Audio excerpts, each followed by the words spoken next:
Welcome back to the Get Off the Treadmill podcast for small business owners and entrepreneurs, where we show you how to build a successful business and to have a life too. We're going to dive into another topic that helps us make more money in less time and to get off the treadmill so we can experience a life of significance. And now, your host and the author of the #1 best-selling business book, Making Money is Killing Your Business, Chuck Blakeman. Today, I'm talking with Ben Kimball. He is the co-owner of Kimball Productions and the COO, senior editor, producer, and screenwriter. He holds a Master's of Fine Arts in Screenwriting and serves part-time as a public affairs officer in the Colorado Air National Guard. Kimball Productions is a creative team of dedicated individuals focused on making great motion picture stories of all kinds, ranging from continuing medical education, CMEs, to corporate narrative and beyond. Welcome, Ben. It's great to have you with us today. Thanks, Chuck. It's great to be here.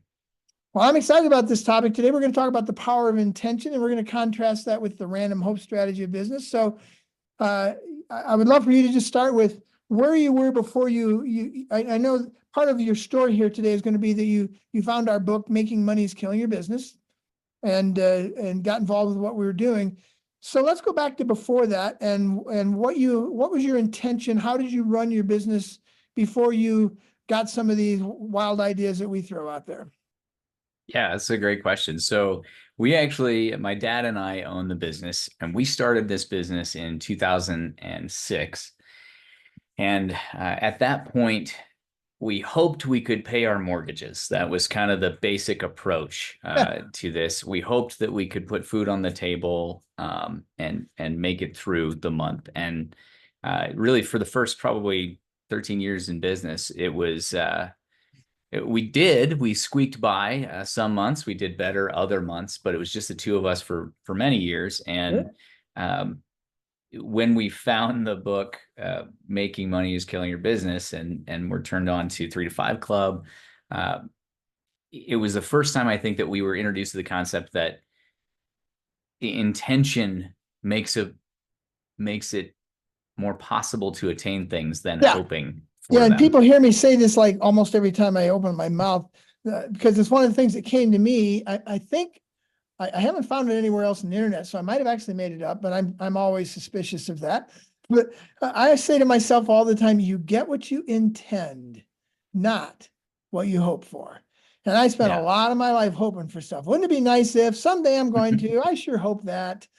It's all that kind of stuff. So I get it. And that became a major writing point throughout the book. It's an undercurrent throughout the book is, hey, do you want this? So then what are you doing to get it? Yeah, that's intention. So I get it. Absolutely. So before that, you were getting what you were intending. We were, which was, we paid our mortgages, which was good. Yeah. So I would put you in the category of my first, 6 or 7 of my 13 businesses where I wouldn't have identified it at the time, but later on when I started helping myself and other people, I would say now that back then I was employing the random hope strategy of business, which is, I think, the 95% of business owners start out with, and maybe most of them stay with, the random hope strategy business, which is I'm going to work really hard and I hope something good happens. Yeah. I'm just going to work really hard. And if I work really hard, something good has to happen. I don't know what it is, but I'm just going to go out there and be chaotic. and I call it be the pig pen strategy of business where, Charlie Brown's friend is just kicking up dust all the time. And I'm going to work really hard to hope something good happens. And you get what you intend. So you hoped to pay your mortgage. You intended. You didn't just hope to, because I think if you hoped to, you might not have been able to get there. But that's you a good point. Intended to, and you got what you intended. Right. And too often we get what we intend. And I just wrote a blog post or an Entrepreneur Magazine article on this idea of Groundhog Year. Because we get what we intend to pay our mortgage every month, then we intend to pay it every year. And we get to the beginning of next year, and it's all the same. So I'm guessing you were probably having some of that experience and not even realizing it. Very much so. Yeah. It reminds me, you mentioned Groundhog Day. That's one of the things that in the military we talk about. A deployment is like Groundhog Day. Every day is the same. It's just this kind of monotonous thing where it's like, it feels like you're not doing anything different. You're never any closer to the end. It just feels like it's going to go on forever. And then ultimately, eventually it does end, which is great. But yeah, that was it. And I think So the you're toughest running your part, business on that, and right. you found this book, and just tell me how the lights and what the lights were that went on. Yeah, I think the most exciting part about it was the concept that, number one, it rightly identified me as particularly the COO and the operations guy and the guy doing all the production work as the guy who was on the treadmill, going at a pretty good clip. So it was like, oh, this book sees me. It understands where I am right now. You're telling me there's a way to get off the treadmill? That's awesome. I want to learn more about that. And so we talked to somebody who's invited us into a 3 to 5 club and started to ask some of those questions, is like, do you even think, is it possible that anybody could ever do what you do? And, in the outset of that conversation, it was like, no, I'm the only person who can do this job as well as I can in the amount of time that I can. But after a short amount of discussion and understanding a certain amount of things, like I'm really not as unique. I mean, yes, I bring something unique to this organization, but I could teach somebody. I mean, I had to learn, right? So I had to learn how to do all the things. So certainly I could teach someone how to do all the things. Maybe they have to have a particular aptitude, or maybe they have to, have a certain culture that is really important to us as the business. But the very initial idea that there could be, and here comes hope again, the sliver of hope that I could get out of and off the treadmill was very encouraging. Well, and I would say there's two kinds of hope. There's random hope, which is, I don't know what I'm hoping for. I just hope something good will happen. And then there's the hope that we see in the future that we know how to get to. We just don't have it yet. And so I hope for this thing I've not yet seen. There you go. And that really, that's an exciting hope. And that comes from being intentional, about asking the question, what do I want? So Right. but I want to go back to what you just said. You started out with, well, yeah, but my business is unique. And I do this talk across the world, and I can't wait to get to the part where I say, for the last 45 minutes, you probably have been saying to yourself, yeah, but my business is unique. How many of you have been saying that in your heads? And almost every hand goes up. Right. Right. Because it's true. Every business is unique, but every single one of them, I've yet to find a business, an industry, a profession where I couldn't already find somebody who has gotten off the treadmill like this and been intentional about doing so. So you're absolutely right. We're all unique, and none of us have that as an excuse for not getting off the treadmill. Can't find an industry or a profession anywhere where that hasn't happened. So you felt that way, and now you're to the point where you feel like, I could teach somebody else how to do this. Right. Yeah. I mean, that's power. I just put that out there because that's a powerful testimony. That's not me barking. That's you saying, yeah, I wasn't there. I couldn't see it. And now I can not just see it. I could show somebody else how to do it. This is not complex, is it? Or complicated. Right.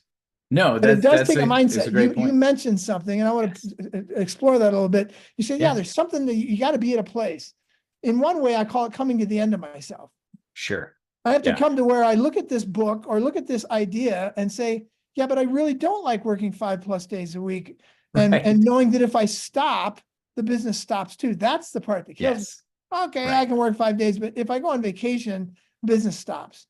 It's over, yeah. And you have to get to the point where that's not attractive anymore. And I've found in many cases, I went through some of my businesses for 1, 2, even 3 years, maybe a little longer, before I got to the place where this isn't working, this 5-day-a-week thing. So sometimes we have to come to the end of ourselves. What are some of the mindset things that you guys had to work through when you saw this idea that you could actually get off the treadmill? Yeah, that's good. In screenwriting, we would call that the dark night of the soul. That's the time at which like everything seems as it's at the darkest it can be. It's not looking good for the hero. We're not sure they're gonna make it. And that is definitely where I think I was if I were to plot that trajectory when the book came along. There was definitely a sense of burnout that was kind of rearing its ugly head. And I just didn't care anymore as much as I had about taking care of our clients and giving them the best quality work. It was kind of like, well, I'll turn it in, and if they pay us great. But I know that's not who I am. And so that was a good indicator for us at that time that like something has to change. We really need to make a pivot here.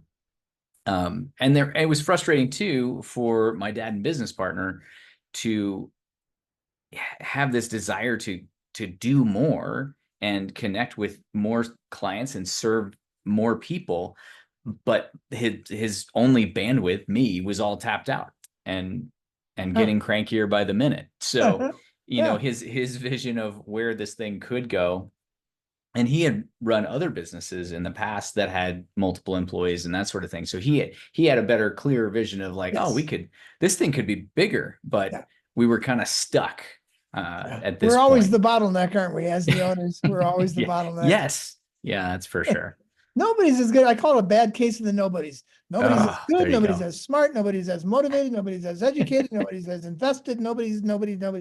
Yeah. And I've been there multiple times and pretty sure nobody else could do this. And then I heard somebody and found out, wow, they can do it a little better than I could. And probably a little faster. Yeah, that's true. But I get I it. think that was one of our turning points, is when we hired our first full-time employee outside of my dad and myself. And that was this guy that we had been working with. He had freelanced with us. And so we had a really good sense for his work ethic and his skill.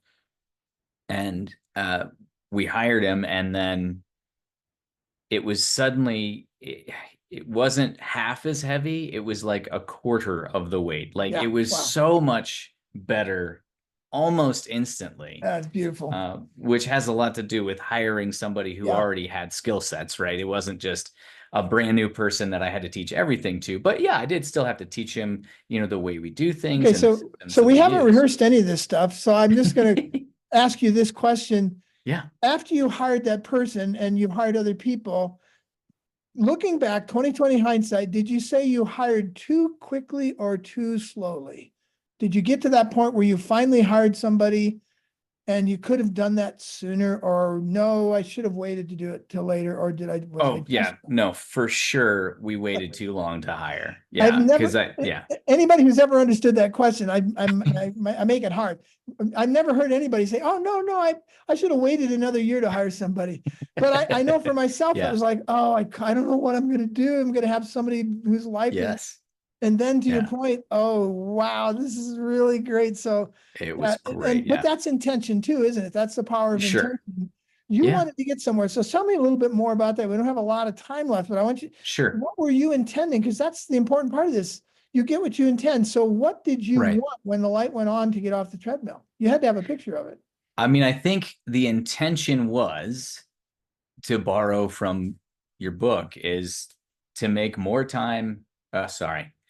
The intention was to make more money in less time, to get some of my time back. The money actually had kind of stabilized to the point where it was like, oh, we're doing better than making just the mortgage. I mean, we had enough money to hire somebody. So that was an indication that money was okay.